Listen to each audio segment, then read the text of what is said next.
I wanna be different, I wanna be changed, till all of me is gone, and all that remains is a fire so bright the whole world could see that there's something different. So come and be different in me. Hi everybody, it's LaTanya Nixon with Different.Changed. I'm so glad that you guys came back to the channel. This is so exciting for me because this ends the campaign for breast cancer awareness, and I've got an extremely special guest. She's very, very special to me for sure. She's my pastor, and she's also become my friend. She's just wonderful, has added so much joy to my life and that of my family.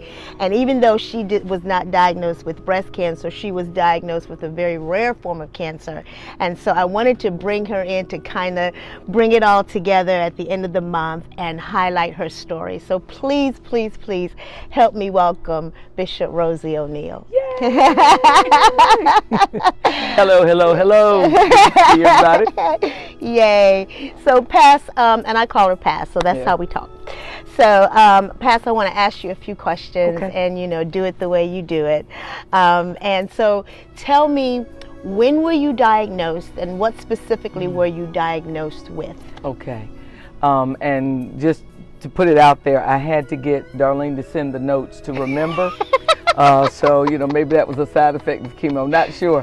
I was diagnosed, I believe it was July or maybe August of 2011. I had gone in, and my doctor, she was so sweet, loved her so. She said, you know, we need to do a hysterectomy. And I was like, okay, how long would I have to be out of work, right? And she said about 6 weeks. I said, no, that's not going to work. That's absolute. I said, can't you do it faster? And she said, well, we could do it laparoscopically in about 2 weeks. There you go. Well, not the best thing. So after I had surgery, everything went fine. I sent her like this basket, you know, cheese and sausages and candy and whatnot. So she called me. I think she's calling to say, you know, thanks, Rev, for it. So she says, hey, Rev. I said, hey, Doc, what's going on? And she says, I'm good. And I'm waiting, you know, she sounded a little heavier. I was like, okay, well, did you get the thing I sent? I did. She said, I need to talk to you. I said, okay. And so that's when she said, we found cancer. I said, oh, okay. And so what do we need to do? And she said, well, I need to refer you to a cancer specialist. I was on my way to the movies. Okay, so I was trying to rush the call along. And so she said, well, I'm going to refer you to a specialist. And I said, well, I want the best doctor now. Don't just send me anywhere. So she told me someone. I said, well, do you like her? She said, I do. I said, would you send your mom there? She said, I would. I said, do you like your mom? And she fell out.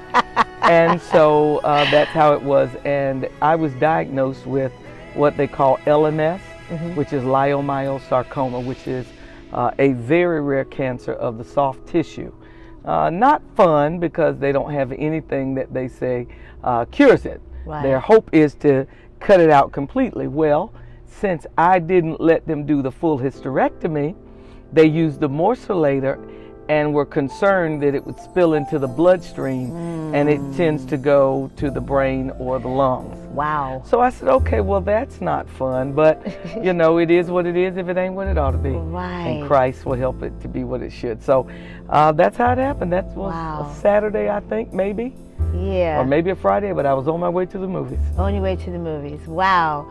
Okay, and so Pass, what would you say? Now for me, when I found out about it, and audience, I'm telling you, it was so funny because I found out with my mom sitting there, and immediately before the doctor could almost finish it, Mommy was calling Pastor. She was like, we're calling Pastor because Pastor's going to have to intervene. So the support system was really important. Now, what would you say was the toughest part of your journey? Let's see, the toughest part. Well, first of all was me trying to navigate how I wanted to tell the boys and tourists and what I would do with the church. Right. and how I was going to tell Zenobia. Uh-huh. Because I knew that she would just not be happy at all Right. at the prospect. So, I think that's probably, I know exactly what it is. The toughest part for me was I couldn't hug people. Ah. Oh God, I hated that. So, we did the bump and it helped a little, but that was the hardest part. As it related to sharing with Torst and the boys, I knew I had to have a plan, and I didn't tell them for a minute, actually, which is probably horrible, but I didn't. And I actually had to because someone from church saw me at the cancer center. Ah. And I accidentally slipped it. I said something to John, and I said, well, babe, I was at the doctor. I couldn't answer the phone. Why were you at the doctor? And so, I didn't want to lie, and I said, well, I need to tell you something. So I sat the boys down, and then I had to go downstairs to tell Torst. And so I was concerned about them. Jonathan, of course, took it very hard. Torst and John are just alike, so Torst was very quiet. TJ, of course, is my child, so he found a way to get through it. And I think that was it, not being able to hug. I was very graced through my journey to have the most amazing support, and I think it opened more doors than it did cause problems for me. Gotcha. So interesting. And see, for me, I know one thing that Pastor said, that when you go through these kinds of things, you end up meeting people that you would have never met. that's right. And so you have all of these opportunities to impact people's lives. And so even this YouTube channel, I would have never done this. If anybody knows anything about me, I've said it numerous times, I'm extremely private. I am very much to myself in terms of what goes on in my life. And so for me to open up myself like that, I know that was an assignment. But people are being blessed. And so, and that's the awesome part about that. So, Pastor, tell me about your treatment modality. What was the entire treatment that you had to go through? Okay. Now, let me ask a question. Okay. How personal should I go on this? Because I thought of something else that I didn't care for it that much. And that was, I was prepared for my hair to fall out. I wasn't prepared for it to all fall out from everywhere. It was, we won't talk about it all. I could, maybe that's another channel, probably be like, another rating on it. Even the little hair on my toes let me down, For the first time since I was 2, I didn't have a mustache. I didn't have sideburns, no eyelashes. That sucked a little bit. And it made it longer to do. Of course, I saved time on doing my hair, but it took longer to do makeup because you had to try to draw those eyebrows on. So that was a little interesting. Okay, so what did you say? The modality? I have to look that up. Let me see.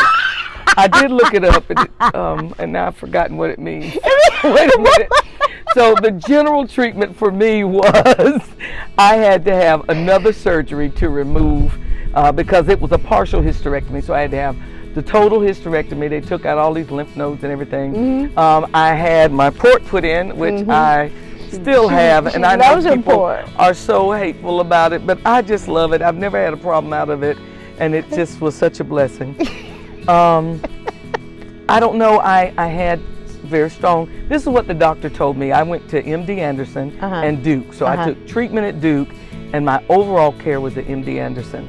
And the doctor's name is Shreyash Kumar Patel. Wow. I call him Shrek. And so very, very good doctor, a little coarse around the edges, as was Dr. Burchuck. And I had to establish, wait a minute, who you're talking to. Right. In those appointments. And once we did that, we became very close. But I had very strong chemo. They said, we don't have anything that is proven to kill it. Wow. They said, so we can either wait and see, or we can throw the kitchen sink at it. And I remember saying, well, I don't have anything else to do, throw the sink at it. And let's do this. Because I know that Jesus is there with me, and there's no way for me to lose. Right. So if, the day that the lady called, my doctor called, I sat there for a second, I said, wow. You don't expect to hear that. Exactly. I said, okay. I said, well, I'm saved. You know, I have a relationship with God. If I die, I'm going directly to be with Jesus. I'm good. Then I sat there for about another 2 seconds. I said, oh no, I'm not getting ready to die from this. No. And so kind of walked through that. We had kind of strong chemo. They gave us a class, and she was talking about, you know, you're going to have, you know, chemo on this day, and then you'll generally have about a 7-day exhaustion period and rebuilding, and then after. And I was listening to her, and then she says, and you know, it's possible that you won't be able to walk. And then I said, okay. I said, ma'am, I don't mean no harm. I said, but we're not, I'm too big not to be able to walk. We're not, this is not happening. So I said, you know, let's go through it, and I'm gonna have people praying. And I was super graced because I did not miss a Sunday. She didn't. Now I did look a little scary a couple times, but I did not. I had 3 what I call chemo days, chemo tired days. Right. And that was brand new for me. Yeah. That was brand new for me. Where I was sitting, I always would go to the Martin Luther King Jr. celebrations. I couldn't get up. Right. I was sitting, I was like, wow. And finally, I made myself go outside in the cold just to see if it would jar me and have energy. So, but I only had like 3 of those days. Yeah, that's a blessing. And I had very minimal, I thought they were minimal side effects, but the doctor thought they were too rough. I began to lose feeling, and that's the thing I hated the most. The neuropathy. Yes, the neuropathy. I did not like that. Horrible. And so I was very thankful. They told me, they said, well, try B6. And so I did. And when I tell you that thing reversed, and so I did not have a bad outcome with that. Wow. I remember missing my steroids one day. And because I had a respiratory thing, and so it, you know, you miss chemo if you do that. So I didn't care for the shot in my stomach too much. That was a little, you know, and I played it to the hilt for sympathy, but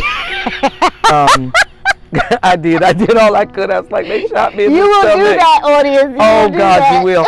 I said, baby, it was out there. Mom, how are you feeling? I'm okay. Can you get me some water?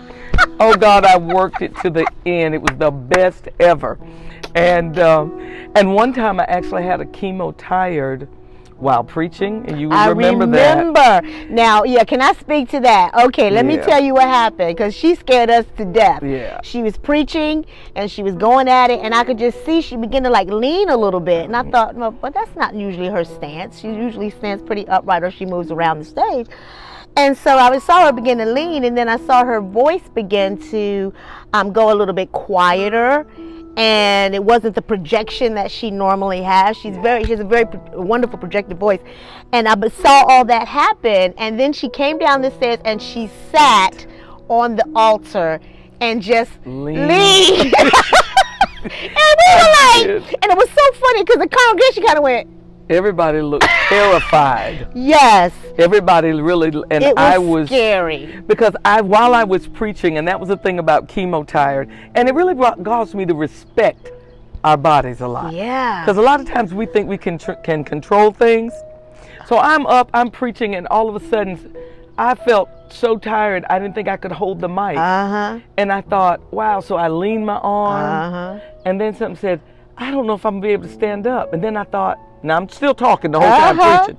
Something said, well, if you fall out, it's going to scare them to death. Yep. So I came and I sat, and I was so tired, I didn't know how I would walk out. And I remember just saying, you know, as Pastor Trev closes this service, I want you, I don't even know what I said. And I walked out, and I was so blessed to have a blow-up mattress in my office, and I laid and went to sleep. And those were the kinds of things that were humbling. Right. But they have caused me great appreciation for every bit of strength that I have. Absolutely. It really opened my eyes to the joy of simple things. Like, show them check it out. Man. Oh! You love it. You know, and I recognize one thing that helped me was I made the decision to be a thermostat and not a thermometer. Yeah. I made the decision that I would go through this my way. So like I wore Life is Good shirts to every, and Darlene had to wear them, Z had to wear them to every appointment because that was going to be my stance. And before I had to take chemo, you know, chemo from the movies, I didn't know what to expect. Right. And so I went away to the mountains to get my mind around it and to get my mind around how I would communicate about how I felt without getting out of faith, so to speak. Right. So I came up with ways to do that. So like people that were very close to me knew if they say, well, how are you feeling? I said, man, I'm loving you. Yeah. So if I said that, that meant I'm not feeling my best, but I'm good. But I'm good. You know, so it was a big learning experience. It is. Yeah. It definitely is, and unless you go through something like that, it's really hard to define, but it's probably different for everybody, I would say, but it definitely, like as Pastor said, it is definitely humbling. You know, you don't, and you see people, like what I knew about cancer in general was like a thin, sick looking person. That's the only thing that I remember going, oh, they have cancer. When in reality, because of those steroids, you blow up. I don't want to talk about that. You don't want to talk about it. Because that's going to bring me to a point where I almost get out of faith, to the point where I may say something that God would not be pleased with. Because I threatened God. I said, you know what? First of all, nobody told me on steroids that you would not sleep and you would be shoveling food in your mouth. I thought I needed to go to a psychiatrist. I had, God help Fresh Market, they make the best banana bread in the world. So I'm standing there at 3 in the morning shoveling it into my mouth like some kind of lunatic. And I had said to God, I said, now, and this is so sad, this shows you, you know, why I need prayer all the time. The one part of the cancer diagnosis that actually was not bad in my mind, I'm getting ready to lose weight. Oh, I was so. How you gonna get bigger on with cancer? How do you get bigger? It's horrible. I told him, I said, if I don't lose weight while I go through chemo, I'm gonna do a world tour on God Wants Me Fat. I'm gonna make all kind of money. I'm gonna put out sweatshirts. I kid you not. But, you know, Zenobia wouldn't let me do it. So. Oh, my God. Hysterical. And that's the reality. Like, those steroids. I remember calling Pastor, like, right after chemo, and I just could not sleep. And she was like, babe, that's what it's going to be. Just go ahead. And I was just like, but I cannot go. What is happening? I was taking sleeping pills, everything. Nothing was working. Yeah. Only Benadryl helped me. Yeah, and that's what she told me. She said, LaTanya, take Benadryl. Take Benadryl. Take 2 Benadryl. Get you a little decaffeinated tea, about 15 minutes, you should be good. But outside of that, it's horrible. Horrible. And of course it shoots the sex drive. Just shot it completely gone.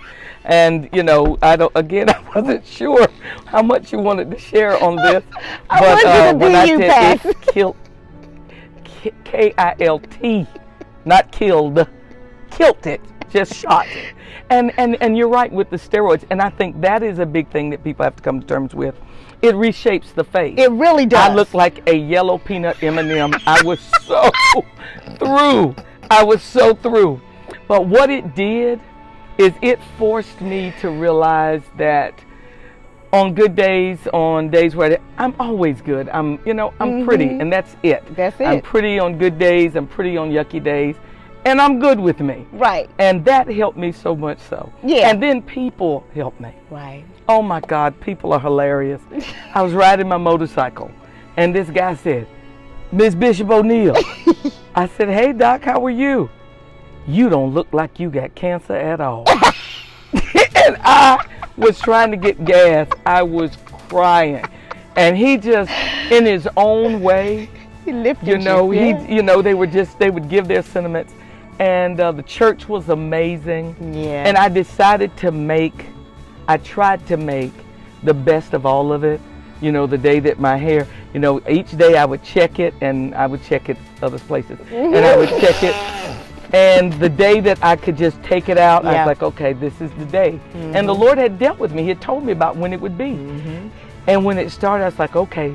And I did that. And I said, okay, those braids came. And I said, okay. So I had a little patch like that gone. So when I went to work, I told Z, I said, today is the day. So they went and Z got the song, I Am Not My Hair. And while they did that, we cut our braids. I cut my braids off. And then later that night, we had a spades party while they shaved my head. And Russell came, amazing. He came, did all the designs in the guy's hair, and even Miss Angela had the ribbon braided in her hair. So we made the best of it, and that is what God does not send sickness. Right. But I think if there is a blessing in it, it gives us time to consider what's really important. Right. And it should teach us how to maximize. Right. I intended to live, but I intended to enjoy every day like I was going to die. Right. That makes And I sense. still live that way. Right. I live with death in mind. And it doesn't scare me, it just focuses me. That's good. So it's not gruesome or gory. It's just a reality. As the pastor has said many times from the pulpit, just as sure as you live, you're going to die. That's just the cycle of life. Right. And so you have to appreciate the things that matter. Your family and your close friends and your relationship with Jesus Christ and your ability to impact people. Those are the things that really matter in life. And so anything else outside of that, that you're stressing over, it's not worth it. Just let it go. And this does make you focus. Doesn't it? How many times have we wasted however long on our hair? What? I mean, just, oh my God, look at that. Oh, can you cover that part up? I mean, just, all you need to do is be bald one good time. One good time? Oh my God. It's free. Every day. What? Every day is a great hair day. Every day. Every day. I get up now and I don't have much to do. And I'll get up and I'll go, yeah, come on. And just, because I'm free from it now. I just don't have that concern anymore. Right. And I just see how the Lord has helped me to identify, and not everybody's story goes as well as ours. Right. Praise God, yeah. And I believe even in those times, I can remember being at the bedside of one of the members, a gentleman that was really having a challenging time. And he had gone from probably 320 to maybe 130. Wow. And but he said to me, Pastor, if it took this to help me get to know Jesus like this and to focus, it's been worth it. Wow. And again, I see that for those who have more trying times, the opportunity to see family and to be focused in those times, because we can waste those times. Almost definitely. And but I'm just thankful. I would tell every person to be very hopeful, to set how you want to go through it, right, and not let what other people think. Because I had so many pastor friends that they wouldn't tell anybody. Oh no, they did not. In fact, one of the saddest situations I've ever seen was one that did not, hiding it. Why am I hiding? Right. Life happens to everyone. Everyone, exactly. Life happens to everybody. Why am I hiding? And people say, well, did you feel any guilt? And I did, because I thought to myself, as soon as she told me, I thought about all those artificial sweeteners that that they say on the thing. And I was glad to be able to say, well, Lord, if that's the cause, I just received forgiveness and I'm not going to worry about it anymore. I'm still going to believe you for the best outcome. But I'm not hiding. I'm not going to hide. I'm not going to feel self-conscious. I'm just going to live. Just going to live. I'm just going to live. Exactly. And let's do that. And live and live well. And it's so funny. And the whole name for this channel came out of my experience in that I wanted to be different and forever changed. And this did that for me, and it has changed me so much. I'm much more cognizant of other people's feelings and thoughts about life and different perspectives. I'm much more attentive to the times of life that really, really matter. I'm different and forever changed. That's awesome. And that's what this whole YouTube channel is about. And so to be able to do this it just brings me such joy. And I did not I did not anticipate that it would bring me as much joy as it has. But having great people like Pastor to come and share and be very, very transparent. And Pastor is probably one of the most transparent, organic people I've ever met. She's just who she is, and she just comes forward and just says who she is, and she lives so honestly in that way. And so I'm just appreciative. Last question, Pastor, before we bring it to an end. You mentioned about B6. Yeah. And she mentioned also about, what was it? Oh, when you needed to go to sleep at night taking Benadryl. Any other, The way I ate. yeah, the way you ate. Okay. Let me speak to that. Okay. One of the things that one of the doctors told me is cancer loves sugar. And that was big. And so I shut it down. I didn't eat any sugar. I didn't eat like a bunch of carbs, that kind of stuff. I didn't do it. I had a soup.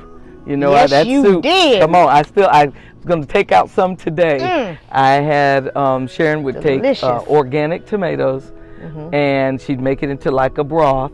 I added like collards, cabbage, beans. It looked a sight, but it was amazing. Delicious. And it was really good, and it kept me strong. And I think eating a certain way, sleeping when you need to, take that Benadryl, Yeah. take your B6. Now, I want to say this. I have to give a shout out because Zenobia, of course, always praying for me, my sister, but Darlene carried the load. That helped me so much. And everybody may not have a Darlene. Right. But not having to make appointments, not having to remember medicine, I didn't have to think about anything. All I did is take treatment. That was over half of it to me. And I would encourage people to look in your support system. Is there someone that is able? And if not, it may be people out there that want to have a real ministry. That's a ministry. It is. When you can help. She organized. Even today, I was concerned I wouldn't remember. She sent a link to this 20-page file of her notes about when I was diagnosed, what doctor said this, Amazing. that. So when I go in to fill out forms, it's too long. So I hand them to her. Wow. And she says, well, I can write this or I can email you a copy. Amazing. Doing that was very helpful. So don't try to do everything. That's good. I don't think it's important to try to do everything. I asked the church, can I not have Thursday night Bible study? Let me just do Wednesday. So I could focus my energy. Right. Not being afraid to say that. Right. Those things I think are key. Absolutely. Yeah. Very good, very good. And for me, my darling was my mom. My mom was at every appointment, make sure you get there a few minutes early because you never know that, and so she was the one that kind of kept me on track. And my mom, everybody knows that she's like this tall. She is a little teeny thing, but a powerhouse and just awesome woman of faith. And so she was my darling. So Pastor made a really good point, and we've talked about this before on the channel. Make sure you utilize your support system. That is just so incredibly key. So, wow. Pastor, thank you. Oh my God. I so appreciate you doing this. And I know that people are going to be blessed just by your honesty. And she's wonderful because she wrote that book, No Way to Lose. And it was one of the first things that I grabbed as a resource. And she talked about the stance that you have to make, and you have to have that stance the entire time. And so whatever your stance is, stand on it strongly and do not be swayed off of it at all, because that is going to be the thing that you rely on in those days when you can't figure it out and you're still trying to figure out what is really happening here. Am I really going through this? It's like an outer body experience. It is. Like, it is. Am I really going through this? I will never forget going to MD Anderson and seeing the cancer center, and I just thought, seriously? But God is so faithful, because I got on the elevator and I realized how blessed I was as I was on my way up to my floor. I didn't have to stop at the children's cancer floor. And that thing brought tears to my eyes. Sobering. And I know many people do. They have children that face that. Yeah. And my prayers are for them. Absolutely. Because it was so much easier, I think, for me than it was for those around me watching. Wow. I think you're right about that. Yeah. I know you're right about that. That's amazing. Yeah. outrageous. Well, you guys, listen, thank you again for tuning in, and so much love to Pass for allowing us to come. And we're sitting in her beautiful backyard, just relaxing and having a good time. And so I just appreciate you guys tuning in. I so appreciate you for sharing the channel. Make sure that you subscribe and you share it so that we can get this word out to the community. And I've got to give a very special shout out to my baby girl who's here with me, Miss Jada. And so Jada, wave at her, Jay. Who's been a definite support for sure. So she decided to come hang out with me today. So again, thank you again, guys, so much. Remember again to subscribe and share the video. And just always do what I asked you to do, and that is be different and remain changed. Thanks so much.